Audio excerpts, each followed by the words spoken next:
Saudara-saudari dan anak-anak yang terkasih dalam Kristus, dari Novisiat SVD Kuburuteng Manggarai Flores NTT, saya Pastor Freddy Jihadin SVD menyampaikan ucapan selamat jumpa lagi lewat siraman rohani. Hari ini Senin 30 Agustus 2021. Injil hari ini diambil dari Lukas bab 4 ayat 16-30. Kita diingatkan supaya selalu menyambut kritikan sesama dengan baik. Marilah kita berdoa memohon penerangan Roh Kudus. Dalam nama Bapa dan Putra dan Roh Kudus. Amin. Tuhan dan Allah kami, puji dan syukur kami haturkan kepadamu atas segala kebaikan dan cintamu. Terima kasih karena Engkau mengajar kami untuk bersikap dewasa dalam menerima kritikan yang berguna bagi perkembangan hidup kami. Tuhan, berilah kami kekuatan dan kesabaran agar selalu tabah menerima kritikan yang membangun. Tuhan, utuslah Roh Kudus-Mu, terangilah pikiran dan hati kami, agar sabda-Mu yang akan kami dengar dapat kami pahami dengan baik, dan isi pesan-Mu dapat kami hayati dan amalkan dalam hidup harian kami. Doa ini kami sampaikan dengan perantaran Kristus Tuhan kami. Amin. Tuhan serta-Mu dan serta-Mu juga. Inilah Injil Yesus Kristus menurut Lukas. Dimuliakanlah Tuhan. Sekali peristiwa, datanglah Yesus di Nazaret, tempat ia dibesarkan seperti biasa pada hari Sabat, ia masuk ke rumah ibadat. Yesus berdiri hendak membacakan kitab suci. Maka diberikan kepadanya kitab Nabi Yesaya. Yesus membuka kitab itu dan menemukan ayat-ayat berikut. Roh Tuhan ada padaku, sebab aku diurapinya untuk menyampaikan kabar baik kepada orang-orang miskin. Dan aku diutusnya memberitakan pembebasan kepada orang-orang tawanan, penglihatan kepada orang-orang buta, serta membebaskan orang-orang yang tertindas.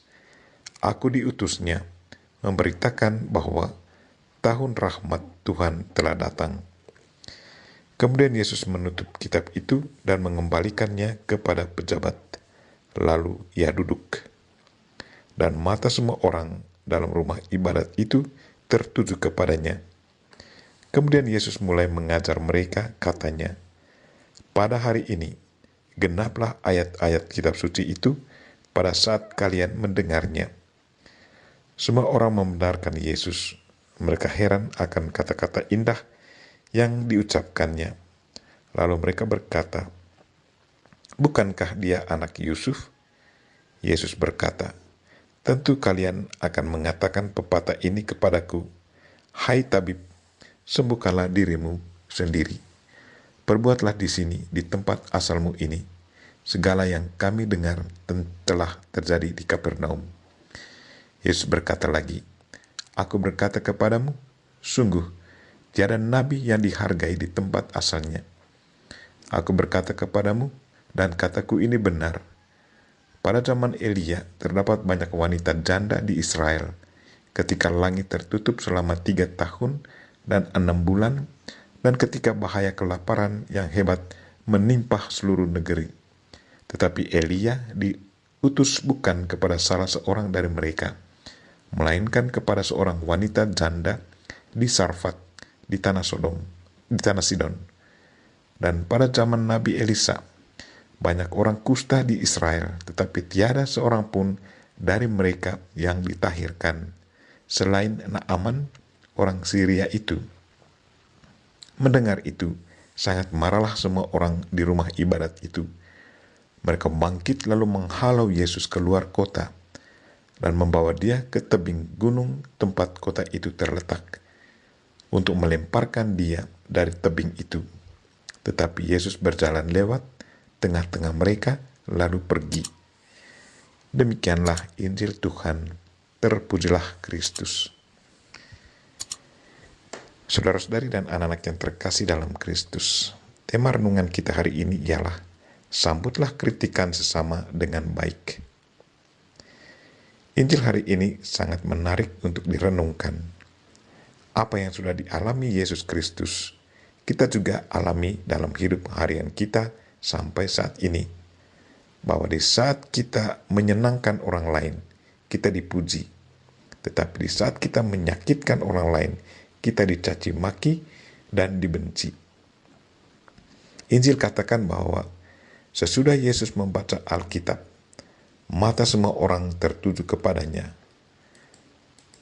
Mereka sangat entusiastik mau mendengar ajarannya. Mereka tahu bahwa ajaran Yesus sangat-sangat menyentuh hati dan pikiran banyak orang. Yesus bukan hanya mengajar, tetapi apa yang diajarkannya juga dihayati dan diamalkannya dalam kehidupan harian. Mereka kagum karena Yesus yang tidak pernah duduk di bangku kuliah bersama pemimpin-pemimpin orang Yahudi, pengetahuannya tentang Alkitab sangat luar biasa. Mereka sendiri sudah membuktikan hal itu. Injil katakan, semua orang itu membenarkan dia dan mereka heran akan kata-kata yang indah yang diucapkannya. Mereka juga kenal latar belakang Yesus Kristus. Keluar dari rasa heran, mereka berkata, bukankah ia ini anak Yusuf?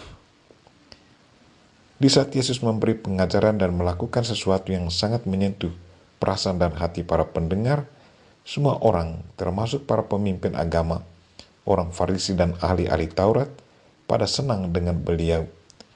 Tetapi di saat Yesus mulai ngomong tentang tingkah laku mereka yang tidak sesuai dengan kehendak Tuhan, maka para pemimpin agama Yahudi mulai marah dan menggerakkan massa untuk menyerang Yesus.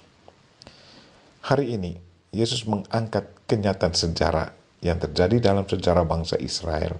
Katanya, sesungguhnya tidak ada nabi yang dihargai di tempat asalnya. Aku berkata kepadamu, dan kataku benar. Pada zaman Elia, terdapat banyak perempuan janda di Israel. Ketika langit tertutup selama 3 tahun dan 6 bulan, dan bahaya kelaparan yang hebat menimpa seluruh negeri, tetapi Elia diutus bukan kepada salah seorang dari mereka, melainkan kepada seorang perempuan janda di Sarfat, di tanah Sidon. Dan pada zaman Nabi Elisa, banyak orang kusta di Israel, dan tidak seorang pun dari mereka yang ditahirkan, selain daripada Naaman, orang Syria itu. Sesudah mendengar perkataan Yesus ini, semua orang dalam rumah ibadat sangat marah. Mereka tidak mau bangsa mereka dikritik. Mereka tidak mau nenek moyang mereka dikritik. Injil katakan, mendengar perkataan Yesus, mereka bangun lalu menghalau Yesus keluar kota dan membawa dia ke tebing gunung, tempat kota itu terletak, untuk melemparkan dia dari tebing itu. Saudara-saudari dan anak-anak yang terkasih dalam Kristus, satu kelemahan manusia yang tidak dewasa adalah mereka merasa bahagia kalau dipuji, tetapi akan sangat marah kalau dikritik. Bagaimana sikap kita kalau dipuji dan dikritik? Apakah kita hanya mau dipuji dan tidak mau dikritik? Kalau kita sungguh mau berkembang dalam hidup, kita harus menerima masukan dari luar secara positif. Sebagai manusia yang tidak sempurna, ada hal yang kita tahu, ada hal yang tidak kita tahu. Sadar akan hal itu, kita butuh masukan sesama. Kadang kritikan itu sangat menyakitkan, tetapi kalau kritikan itu benar, sambutlah itu dengan baik, karena hal itu akan sangat membantu kita. Orang yang selalu terbuka menerima masukan sesama akan selalu alami kesuksesan dalam hidup. Marilah saudara-saudari dan anak-anak yang terkasih, sebagai pengikut Kristus yang tidak sempurna, rendah hatilah menerima kritikan sesama. Karena dengan itu, kita akan semakin berkembang dan akan alami banyak kesuksesan dalam hidup. Kita berdoa semoga Tuhan selalu menguatkan dan memberi kita kesabaran dalam menerima masukan sesama. Kita mohon Bunda Maria untuk mendoakan kita. Amin. Marilah kita mohon berkat Tuhan. Tuhan sertamu dan sertamu juga. Semoga saudara sekalian dan mereka-mereka yang kita doakan pada hari ini, secara khusus mereka yang sakit, dan segala aktivitas kita sepanjang hari ini, dilindungi, dibimbing, dan diberkati oleh Allah yang Maha Kuasa, Bapa dan Putra dan Roh Kudus. Amin.